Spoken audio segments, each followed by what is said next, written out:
Hello friends, welcome to education hub maths YouTube channel. आज बहुत दिनों के बाद हम अपना कॉम्प्लेक्स एनालिसिस का टॉपिक शुरू करेंगे। बीच में थोड़ा सा कुछ कारणों से मैं वीडियो नहीं बना पाया था, तो आज हम शुरू करने वाले हैं कॉम्प्लेक्स एनालिसिस का लेक्चर नंबर 4। अभी तक का हमने कॉम्प्लेक्स एनालिसिस में पहले लेक्चर 1 में सिलेबस के बारे में डिस्कशन किया था।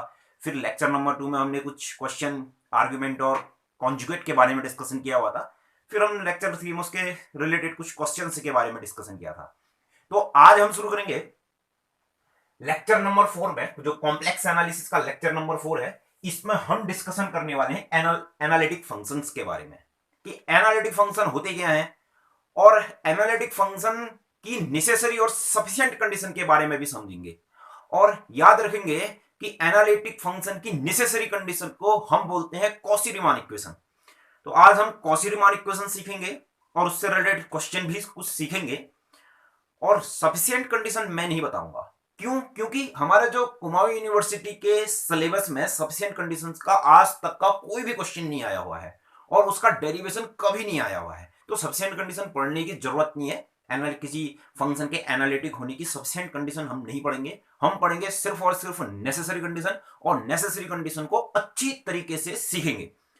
तो स्टूडेंट्स, सबसे पहले अगर आप नोट्स बना रहे हैं तो बोल्ड में जो ये चीज लिखी हुई है इसको आप आराम से अपने कॉपी में नोट कीजिए कि ये बताया गया है कि एनालिटिक फंक्शन होता क्या है, उसके बारे में बताया है। Let F Z be the single valued function defined in the domain D. Note कीजिए, then F Z is said to be a analytic at Z zero of D if it is the differentiable not only at Z zero but also in some neighbourhood of Z zero. Single valued function which is, अब इसके बाद से ये नया है, यहां पर से एक नई लाइन है, ये जो है ये नई लाइन है। मतलब a single valued function which is differentiable at each point of domain D is said to be analytic in domain D। और क्या इसके बाद है ये a function which is analytic is also called the holomorphic function। पहले इतना लिखिए, फिर समझाते हैं कि आखिरकार एक बोल्ड में लिखा क्या है।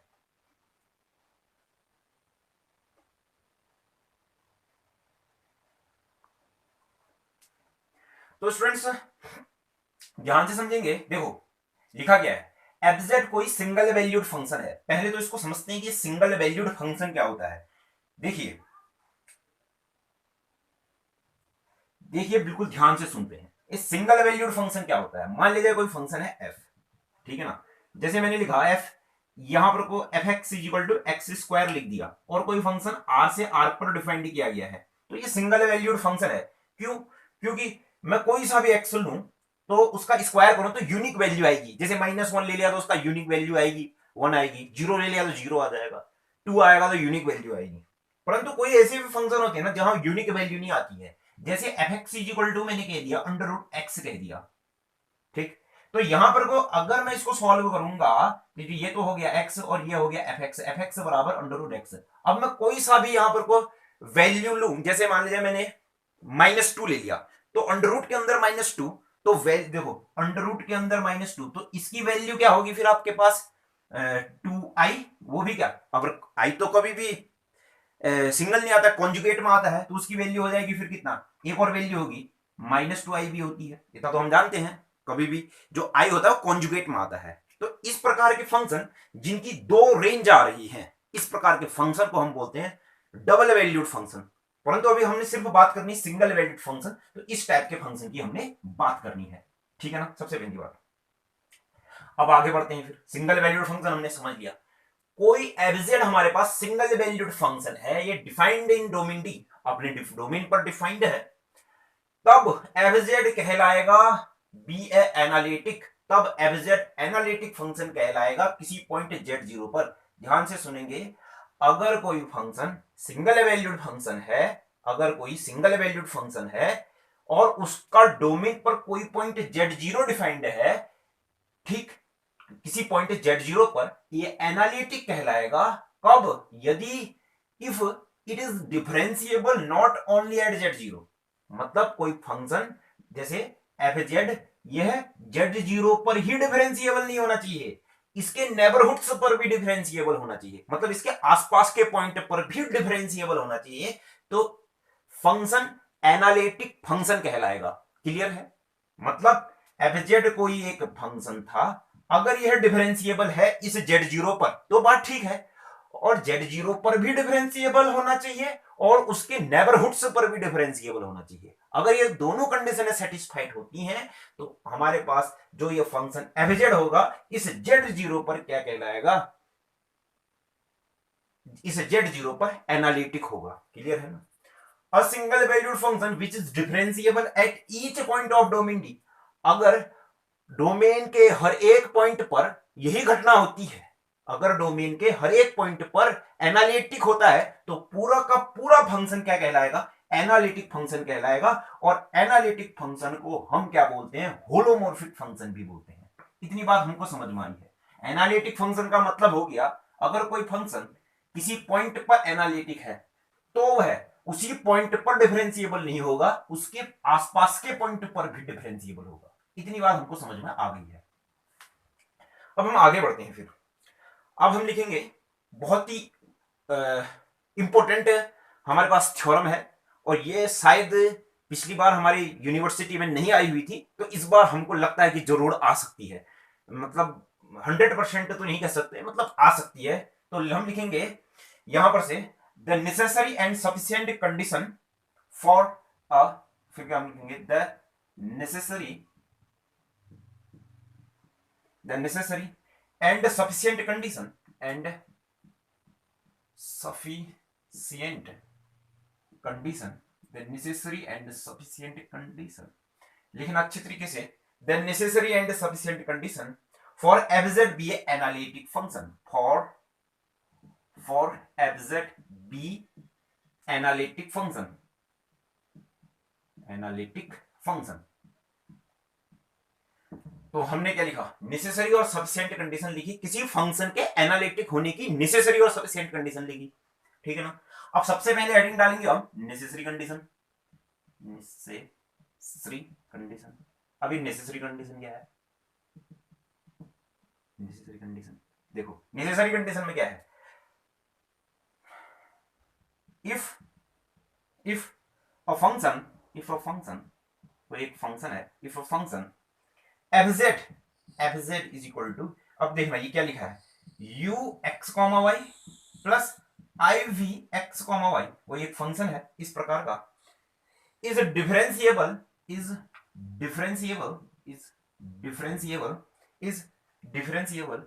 Eight any point z is equal to x plus y and its neighborhoods and its neighborhood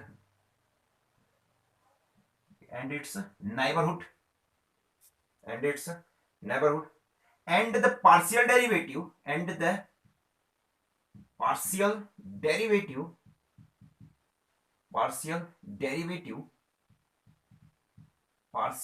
derivative vx ux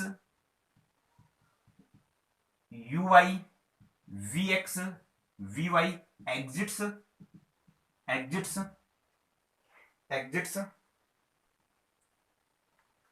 satisfied the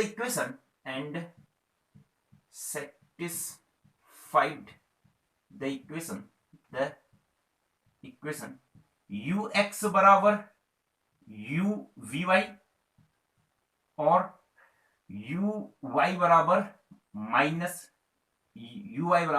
we x. तो यही है हमारे पास, ये जो नेसेसरी कंडीशन है इसी को बोलते हैं सीआर इक्वेशन, मतलब कॉची रीमान इक्वेशन। ठीक है ना?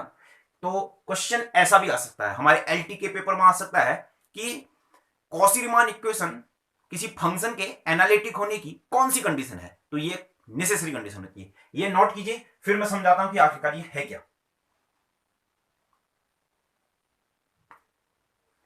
तो अब सुनिए फिर स्टूडेंट्स, नेसेसरी कंडीशन ये नोट कर लिया होगा, ये है क्या आखिरकार। देखो, मान लीजिए कोई फंक्शन है fz इज इक्वल टू, तो fz इज इक्वल टू है आपके पास u x comma Y plus I we x comma y. बिल्कुल बात को ध्यान से समझना, देखो ये फंक्शन जो है ये कॉम्प्लेक्स फंक्शन है, और कॉम्प्लेक्स फंक्शन हमेशा किस फॉर्म का होता है, यू जो इसका रियल पार्ट होता है वो भी एक्स वाई का फंक्शन होता है, और जो इसका इमेजिनरी पार्ट होता है ये भी एक्स वाई का होता है। अब आगे क्वेश्चन आएंगे वहां मैं क्लियर कर दूंगा। जैसे मान लिया जाए हमारे पास ये है कॉम्प्लेक्स फंक्शन है sine x plus i Y, अगर हम इसको ओपन करते हैं तो ये कितना आ जाएगा, देखो साइन एक्स साइन ए कॉस बी, फिर plus cos A sine B होता है ना। और हम एक चीज ये भी जानते हैं, अब देखो ये साइन, देखो साइन एक्स तो जिस मैंने साइन एक्स लिखा, साइन एक्स तो रियल फंक्शन है, sine x x plus i Y क्या होगा, कॉम्प्लेक्स फंक्शन होगा। तो यहां पर से क्या आएगा, देखो कॉस आई वाई को हम लिखते हैं cos hyperbolic Y, plus sine I Y को लिखते हैं आई साइन हाइपरबोलिक वाई, और हमारे पास क्या हो गया, कॉस एक्स हो गया, ये साइन है। तो देखो ये देखो sine x plus i Y था, मतलब कॉम्प्लेक्स फंक्शन था। कॉम्प्लेक्स फंक्शन किस फॉर्म का आ गया, कॉम्प्लेक्स फंक्शन फॉर्म आ गया, ये देखो ये भी u x comma Y plus I we x comma Y का आ गया। आएंगे बात समझ। तो कोई भी कॉम्प्लेक्स फंक्शन हमेशा किस फॉर्म का होगा हमारे पास, U x comma Y plus I we x comma Y का। तो आपको ये एक फंक्शन है हमारे पास, ये अगर ये किसी पॉइंट पर गिवन फंक्शन, मैंने लिखा गिवन फंक्शन, ठीक है ना। अब मैं इसके प्रूफ कर रहा हूं, प्रूफ, तो मैंने लिखा गिवन फंक्शन। देखो गिवन फंक्शन ध्यान से सुनना, हाँ देखो ये फंक्शन गिवन फंक्शन ये is differentiable, is differentiable at z is equal to x plus i y. अब देखो ये z is equal to x plus i y complex point है, ये बात समझ में। तो यह फंक्शन डिफरेंशिएबल है इस पर, ठीक, ये हमको दिया है, एंड इट्स नेबरहुड, एंड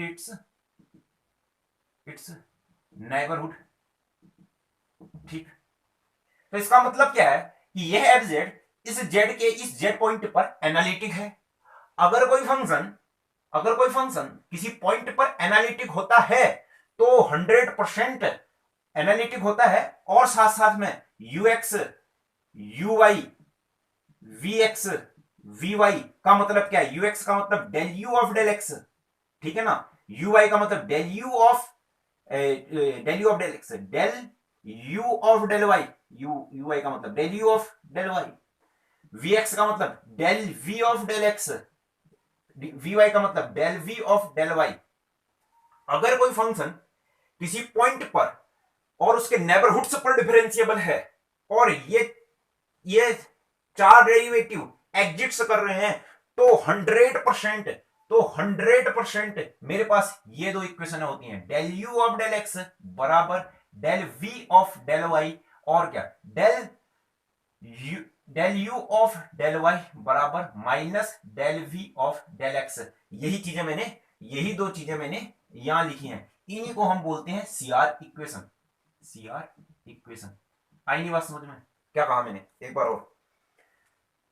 और अगर कोई फंक्शन डिफरेंशिएबल है किसी पॉइंट पर, देखो कोई कॉम्प्लेक्स फंक्शन डिफरेंशिएबल है किसी कॉम्प्लेक्स पॉइंट पर, और उसके नेबरहुड्स पर भी डिफरेंशिएबल है, मतलब एनालिटिक है किसी पॉइंट पर, और इसके ये चार डेरिवेटिव एग्जिस्ट कर रहे हैं, तो ये इक्वेशन 100% आएगी, और इसी को हम बोलते हैं नेसेसरी कंडीशन, ठीक है ना। तो कुल मिलाकर के हमारे पास जो चीज है, इसका मतलब ये है कोई फंक्शन अगर एनालिटिक होता है किसी पॉइंट पर एनालिटिक होता है, तो इन इक्वेशंस को 100% एग्जिस्ट करता है, क्लियर है ना। अगर कोई फंक्शन एनालिटिक होता है किसी पॉइंट पर, तो वह इन दोनों इक्वेशनों को 100% एग्जिस्ट करता है, और इन्हीं दोनों को हम बोलते हैं सीआर इक्वेशन, ठीक।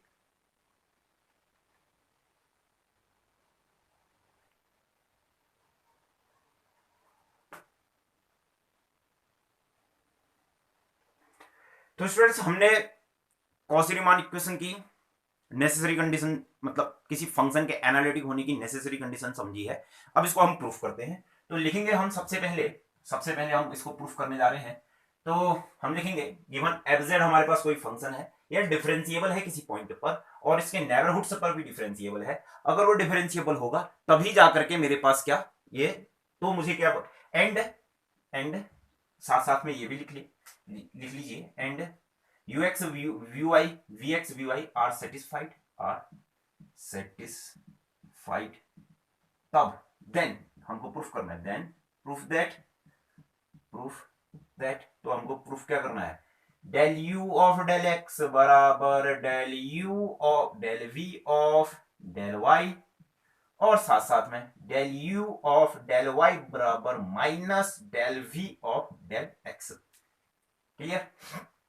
ये हमने प्रूफ करनी है और यह दो इक्वेशन है कॉची-रीमान इक्वेशन कहलाती है। ठीक है ना? ये आपने लिख दिया होगा।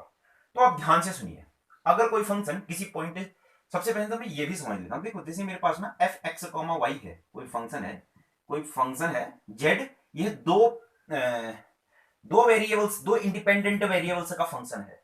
ठीक है ना? जैसे मान लीजिए मेरे पास ना y इज इक्वल टू, इसको समझते हैं, हम डिफरेंशिएबल को समझते हैं एक बार। देखो ध्यान से देखना, y is equal to f x कोई फंक्शन है मेरे पास, और यह y मान लीजिए किसी पॉइंट पर डिफरेंशिएबल है, तो dy बाई dx हम कैसे निकालते हैं? ऐसे तो निकालते हैं ना। ध्यान से देखेंगे, f limit h tending to zero, limit h tending to zero, f x plus h minus f x of कितना h, ऐसे तो निकालते हैं ना डिफरेंशिएबिलिटी। हमको पता है, 11th में हमने पढ़ रखा है। अब देखो मान लीजिए ये फंक्शन है, कोई एक फंक्शन है, दो इंडिपेंडेंट वेरिएबल का हो गया x और y का, तो हम वहां पर को जो भी डिफरेंशिएशन करते हैं वो सब पार्शियल डिफरेंशिएबल यूज करते हैं, हम इतना तो जानते हैं। ठीक है ना? तो यहां पर को अगर मुझे इस z का x, अब देखो जैसे ना मान लीजिए मेरे पास कोई फंक्शन है, जैसे z is equal to x into y है, इस देखो ये z दो वेरिएबल्स का फंक्शन है, तो यहां पर को अगर मैं x के रिस्पेक्ट में डिफरेंशिएशन करता हूं तो पार्शियल होता है। पार्शियल मतलब होने का मतलब है x के रिस्पेक्ट में करूंगा तो y कांस्टेंट हो जाएगा और x वेरिएबल रहेगा। ये पार्शियल डिफरेंशियल का कॉन्सेप्ट होता है, हमको ये पता है, हमने बीएससी फर्स्ट ईयर में पढ़ रखा होगा सबने। तो आप ध्यान से देखिए फिर।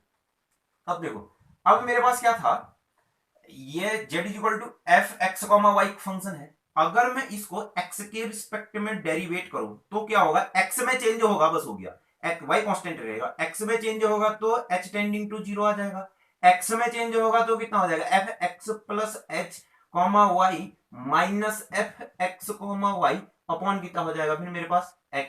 आई नहीं बात समझ में? अगर मैं इस z का y के रिस्पेक्ट में करूं तो क्या हो जाएगा फिर, limit z tending to, limit y के लिए मैंने कह दिया k tending to zero, f x तो ऐसा ही रहेगा, y में चेंज आएगा तो y plus k minus f x comma Y upon क्या हो जाएगा फिर मेरे पास k। आई नहीं बात समझ में? तो ये सी हमारे पास ये चीजें आप नोट कर लीजिए। तो अगर आपने ये नोट कर लिए तो मैं आगे बढ़ता हूं। ठीक, तो आप सुनिए फिर, देखो कोई फंक्शन एफ जेड है, तो यह डिफरेंशिएबल है किसी पॉइंट जेड पर, तो इसका मतलब क्या हो गया फिर मेरे पास, लिमिट यहां पर को जेड, जो हमारे पास ये फंक्शन कॉम्प्लेक्स फंक्शन है, तो यहां पर को z h tending to zero नहीं आता है, यहां के लिए delta z tending to zero आता है, फिर f z plus delta z minus f z upon कितना हो गया फिर मेरे पास डेल्टा जेड। ऐसा होगा कि नहीं होगा, इतना तो हम जानते ही हैं। क्लियर है? तो आप देखो एफ डैश जेड बराबर कितना हो जाएगा फिर, limit delta z tending to zero हो गया, delta z tending to zero हो गया। फिर ये f z plus delta z का मतलब क्या होगा, आप देखो ये यहां से देखना, F z plus delta Z मतलब यहां पर को क्या हो जाएगा फिर, you x plus delta x हो जाएगा। समझने की कोशिश करेंगे।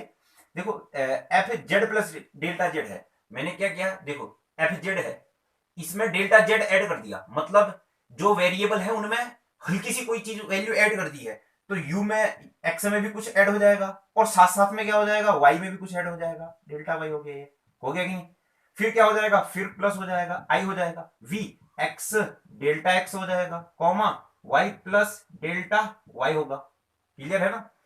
और फिर मेरे पास क्या हो जाएगा फिर, माइनस, ये क्या हो गया, ये तो माइनस, इसको ब्रैकेट में बंद कर देते हैं, फिर माइनस एफ जेड का मतलब क्या है, एफ जेड तो मेरे पास क्या है, यू एक्स कॉमा वाई, फिर मेरे पास क्या है plus I we x comma y है। क्लियर है ना? फिर अपॉन कितना हो जाएगा फिर हमारे पास, डेल्टा जेड, डेल्टा जेड का वैल्यू का मतलब क्या होगा, एक्स में भी हल्का चेंज प्लस आई डेल्टा वाई, डेल्टा जेड को हम ऐसे लिखते हैं। ठीक है ना? देखो जेड इज इक्वल टू क्या होता है, एक्स प्लस आई वाई, तो डेल्टा जेड का मतलब क्या हो जाएगा, डेल्टा एक्स प्लस आई डेल्टा वाई। क्लियर? तो थोड़ा सा अब इसको समेट लेते हैं। इसको अगर हम समेट लेते हैं तो यहां पर से चीज क्या आ जाएगी फिर मेरे पास, देखो एफ डैश जेड बराबर क्या आएगा फिर, limit delta z tending to zero, और यहां पर से क्या हो जाएगा, u x plus delta x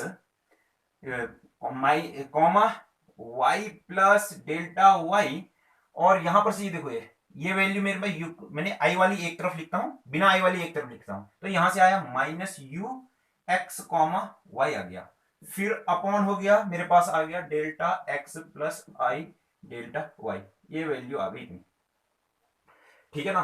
फिर मेरे पास आई वाली चीज लिखी, प्लस हो गया, फिर आई प्लस आई, और यहां पर से आई के साथ क्या आ जाएगा फिर v x plus delta x comma Y plus delta y हो गया ये, ठीक है ना, आई वाली चीज लिखी।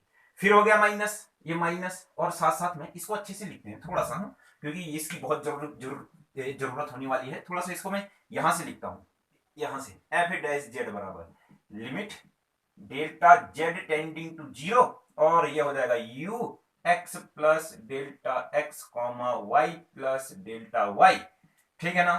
फिर हो जाएगा minus you x comma Y upon क्या हो जाएगा फिर आपके पास डेल्टा एक्स प्लस आई डेल्टा वाई, ठीक है ना।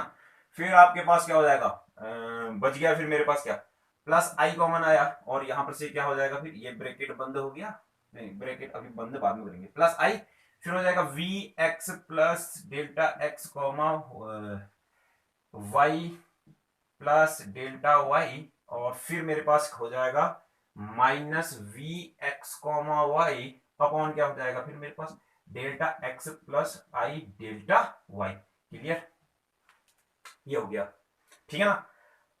ये चीज हमने सॉल्व यहां कर दी। तो अब मैंने क्या किया, सबसे पहले नंबर एक हेडिंग डाली, नंबर एक जैसे मैंने हेडिंग डाली तो मैंने कहा टेकिंग, मतलब मैंने कह दिया कि भैया देखो taking delta y is equal to zero, मतलब मैंने क्या लिया है पूरा का पूरा जेड, मतलब मीन्स जो जेड लिया है वी, मतलब क्या that is Z is purely real लिया है कि नहीं, मतलब हमने क्या लिया है जो, मतलब delta Z, taking delta Z is purely real लिया है, तो इसका मतलब क्या हो जाएगा एफ डैश जेड बराबर क्या हो जाएगा फिर, अगर मैंने डेल्टा जेड प्योरली रियल लिया है तो delta x tending to zero होगा ना, और यहां पर से क्या हो जाएगा u x plus delta x हो जाएगा, कॉमा इसकी जगह जीरो हो गया तो ये तो सिर्फ वाई वाई बच गया, क्लियर है।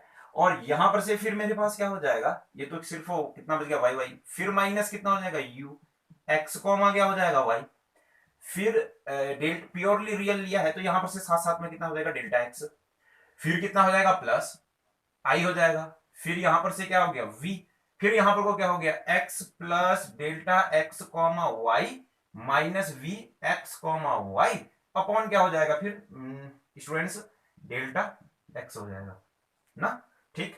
तो अब यहां पर से चीज क्या होगी फिर, अब ध्यान से सुनिए, देखो डेल्टा एक्स अंदर गुणा कर दिया तो f dash z is equal to क्या हो जाएगा फिर डेल्टा एक्स यहां गुणा कर दिया और डेल्टा एक्स को यहां भी गुणा कर दिया, तो सुनो डेल्टा एक्स यहां गुणा किया तो बच गया इतना, और ये तो देखो एक्स में चेंज हो रहा है, बस एक्स में चेंज, तो ये क्या हो गया फिर क्या डेल एक्स कॉमा, देखो क्या डेल यू में यू एक्स और वाई का फंक्शन था, और इस यू में सिर्फ और सिर्फ किसमें चेंज हो रहा है एक्स में हो रहा है, तो डेल यू ऑफ क्या हो गया फिर मेरे पास डेल एक्स हो गया, आई नहीं बात समझ में, फिर हो गया ये प्लस, वहां पर को देखो उस v में सिर्फ और सिर्फ x में चेंज हो रहा है तो डेल v ऑफ क्या हो जाएगा फिर मेरे पास डेल x हो जाएगा, और साथ साथ में कितना हो गया i, ये इक्वेशन बन गई मेरे पास, इक्वेशन नंबर मेरे पास बन गई भैया एक, ठीक है ना।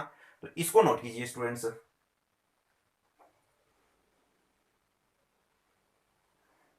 ठीक। अब ऐसे ही मैं दूसरा नंबर लूंगा, दूसरा नंबर में मैं क्या कहूंगा taking delta x is equal to zero, मतलब डेल्टा जेड प्योरली इमेजिनरी ले लिया मैंने, इमेजिनरी, ठीक। जैसे ही इमेजिनरी ले लिया तो यहां पर से क्या हो जाएगा डेल्टा जेड और डेल्टा वाई हो जाएगा फिर, और यहां पर को भी क्या हो जाएगा, अब देखो ये इसमें पूरा, अब मैं इसको पूरा चेंज करना पड़ेगा, अब हमने ये मिटा दिया हमने, हाँ तो ये जैसे ही हमने पूरा चेंज किया तो इक्वेशन वन तो आपने लिख ली होगी, मैंने इक्वेशन वन मिटा दिया था, तो इक्वेशन वन जो आई थी वो हमारे पास ऐसी आई थी, मैंने कहां पर को लिखता हूं, चलो अभी लिखते हैं इक्वेशन वन को, देखते हैं बाद में।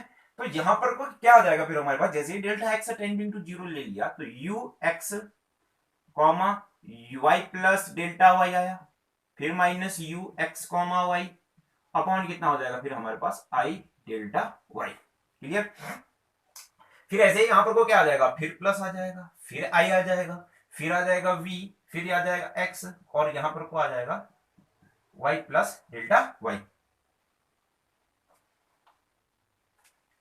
तो फिर हमारे पास आ गया minus v x comma Y upon यहां पर को जो चीज हो जाएगी ये हो जाएगी आई डेल्टा वाई। क्लियर, बहुत अच्छा।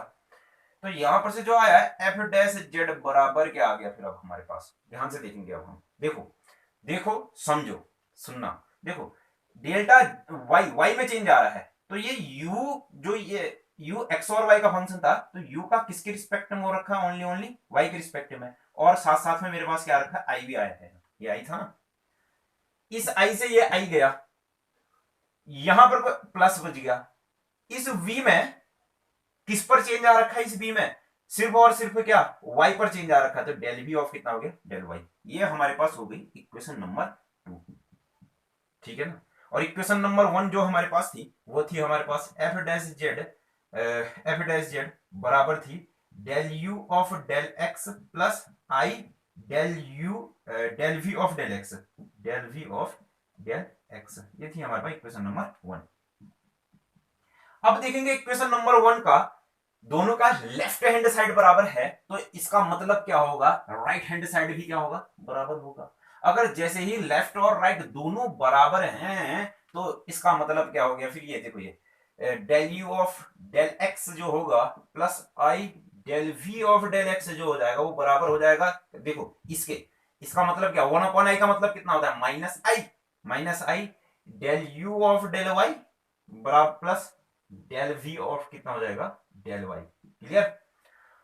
तो दो कॉम्प्लेक्स हैं, दो एक प्रकार, ये भी कॉम्प्लेक्स है, ये भी कॉम्प्लेक्स है, दो कॉम्प्लेक्स फंक्शन या फिर दो कॉम्प्लेक्स नंबर इक्वल हैं, तो उनका रियल पार्ट के इक्वल होता है, और imaginary part del we of del x किसके बराबर होता है, minus del you of del Y के इक्वल होता है ना, हम जानते हैं। तो यहां पर से जो चीज आ गई वो चीज क्या आ गई, फिर del you of del x किसके बराबर आया, del we of del Y के, और साथ साथ में del you of del y किसके बराबर आया, minus del we of del x के। तो इसका मतलब क्या था, यही हमारे पास क्या थी, कॉसी रीमान इक्वेशन।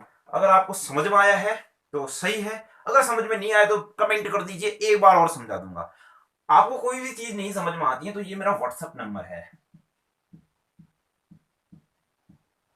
आप इसमें मेरे को व्हाट्सएप कर दीजिए, मैं इसको फिर बाद में और समझा बेहतर तरीके से, जहां जहां जो जो चीजें समझ में नहीं आती हैं तो मैं समझा सकता हूँ, ठीक है ना स्टूडेंट्स। तो ये आपने शायद नोट कर लिया होगा, अगर ये आपने नोट कर लिया है तो अब हम आगे बढ़ते हैं, तो आप सुनिए फिर ध्यान से।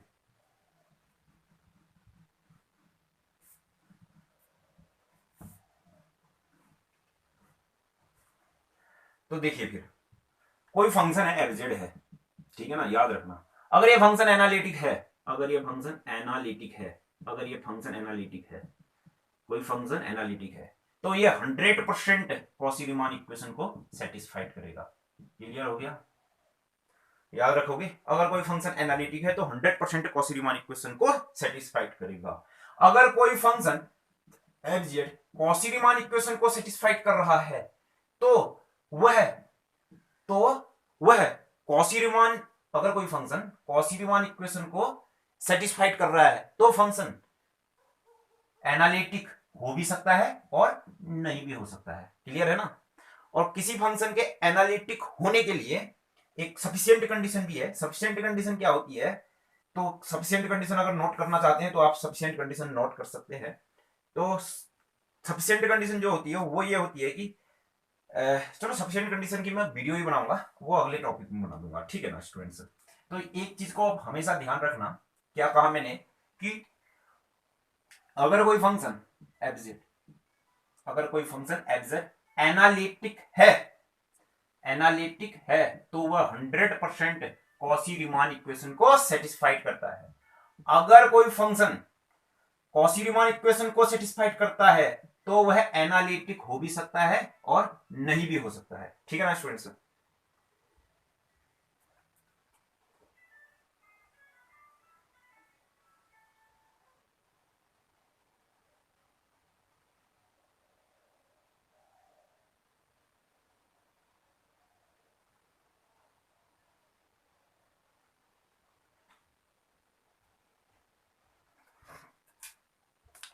तो अब एक दो क्वेश्चन बनाते हैं इससे रिलेटेड, उसको समझते हैं। तो लिखेंगे फिर आज का एक नेक्स्ट क्वेश्चन लिखते हैं स्टूडेंट्स।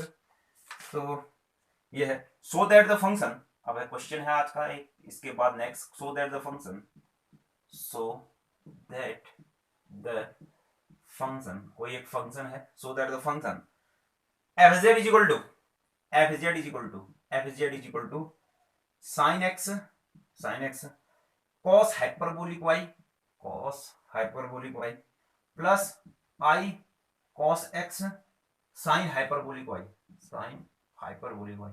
कोई एक फंक्शन है हमारे पास, ये is continuous, is continuous, is continuous everywhere, is continuous as well as analytic, as well as analytic, analytic।